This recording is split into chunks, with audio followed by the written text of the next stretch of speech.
आपने राजा रघुवंशी के केस के बारे में तो सुना होगा, वही केस जिसमें उसकी पत्नी सोनम अपने पति को मरवा देती है क्योंकि उसका प्रेम प्रसंग यानी अफेयर चल रहा होता है। अब ये कहानी भी कुछ ऐसी है। दरअसल ये केस सिर्फ एक कत्ल का नहीं है, ये कहानी उस भरोसे की भी है जो धीरे धीरे मरता रहा और किसी को उसकी आहट तक नहीं हुई। एक तरफ शादी के कार्ड छपने की तैयारियां थी, लग्जरी होटल बुक हो चुका था, घर में रिश्तेदारों की लिस्ट बन रही थी और नवंबर 2026 की तारीख को लेकर परिवार के चेहरे पर मुस्कान थी।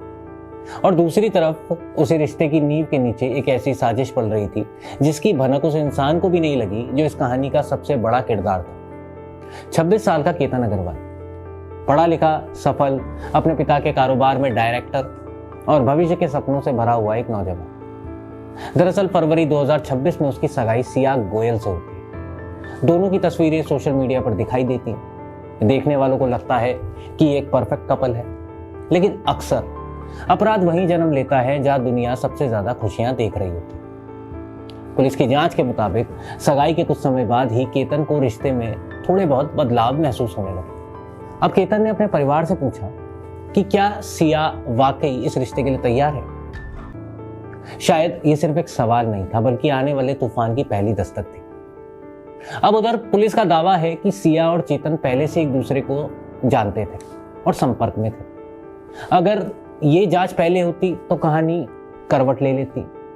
एक तरफ तयशुदा शादी, दूसरी तरफ पुराना रिश्ता और बीच में खड़ा था केतन, जिसे शायद अंदाजा भी नहीं था कि अपनी मंगेतर का जन्मदिन यादगार बनाने की उसकी कोशिश उसकी जिंदगी का आखिरी सफर बन जाएगी। 19 जून सिया का जन्मदिन आने वाला था। पुलिस के मुताबिक उसने केतन से कहा कि जन्मदिन से पहले लोहागढ़ किला चलते हैं। शुरुआत में केतन की मां ने इसका विरोध किया, लेकिन सिया के लगातार दबाव बनाने के बाद परिवार मान जाता है और 18 जून की सुबह करीब 8:20 पर केतन घर से निकलता है।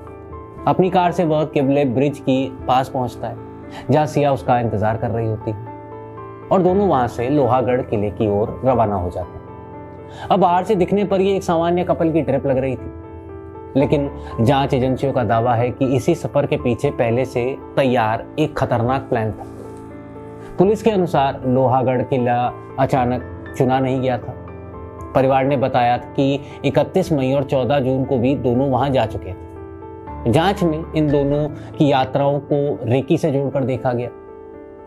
आरोप है कि पहले इलाके का जायजा लिया गया, सुनसान जगह तलाशी गई और सही मौके का इंतजार किया गया। पुलिस का दावा है कि घटना वाले दिन चेतन चौधरी पहले से वहां मौजूद था। एक सुनसान जगह पर पहुंचने के बाद केतन पर हमला किया गया और फिर उसे करीब 400 फीट गहरी खाई में धक्का दे दिया गया। और कुछ ही देर बाद कहानी गढ़ी गई कि फोटो खींचते समय उसका पैर फिसल गया। पहली नजर में यह हादसा लगा, लेकिन पुलिस की नजर में कहानी यहीं खत्म नहीं हुई, बल्कि यहां से शुरू हुई।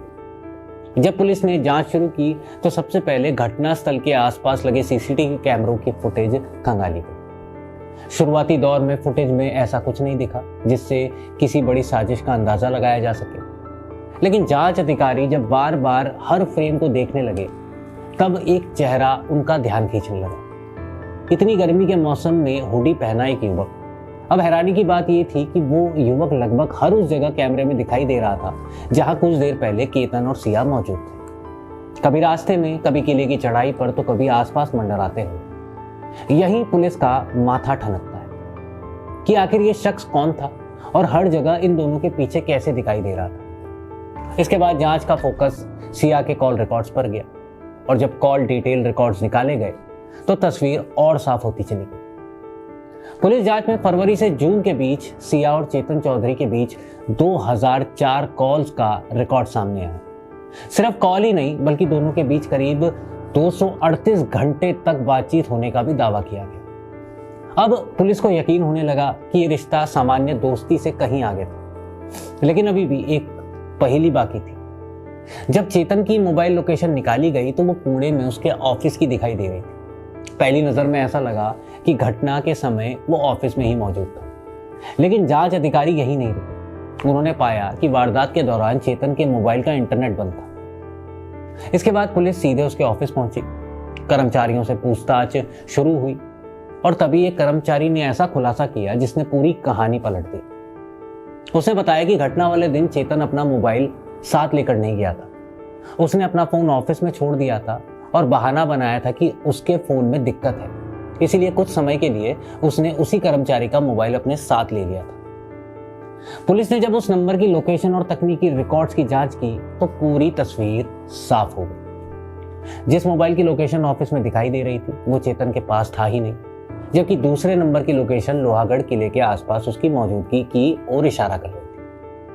अब सीसीटीवी फुटेज, कॉल रिकॉर्ड्स और लोकेशन एक दूसरे से जुड़ने लगते हैं। हादसे की कहानी धीरे धीरे बिखर रही थी और पुलिस के सामने एक कथित साजिश की तस्वीर उभर रही थी।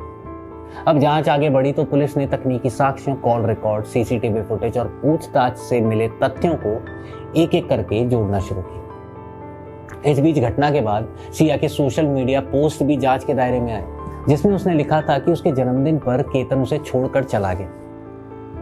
पुलिस का मानना है कि यह पोस्ट सहानुभूति जुटाने की कोशिश थी। हालांकि इसका जो अंतिम निष्कर्ष है वो अदालत में पेश किए जाने वाले साक्ष्यों पर निर्भर करेगा।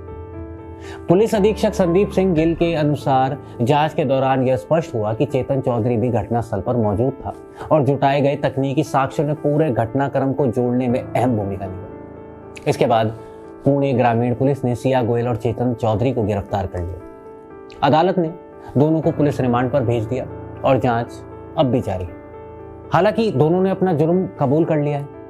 उन्होंने पूरा बताया कि उन्होंने कैसे ये सब प्लान किया और कैसे केतन अग्रवाल की हत्या कर दी। दरअसल केतन अग्रवाल हत्याकांड ने कई ऐसे सवाल छोड़ दिए जिसके जवाब शायद अभी तो किसी के पास नहीं कि क्या अगर केतन को अपने शक का जवाब पहले मिल जाता तो आज कहानी अलग होती। क्या परिवार को कभी अंदाजा था कि जिस लड़की को वो बहू बनाने की तैयारी कर रहे हैं उसी पर उनके बेटे की हत्या की साजिश का आरोप लगेगा? इन सवालों का अंतिम जवाब अदालत की सुनवाई के बाद ही मिलेगा। फिलहाल इतना जरूर है कि 18 जून की सुबह लोहागढ़ किले की ओर निकली एक कार ने सिर्फ एक युवक की जिंदगी का अंत नहीं बल्कि दो परिवारों की दुनिया हमेशा के लिए बदल दी। ऐसी क्राइम स्टोरीज को देखने के लिए देखते रहिए एमएटीवी न्यूज़।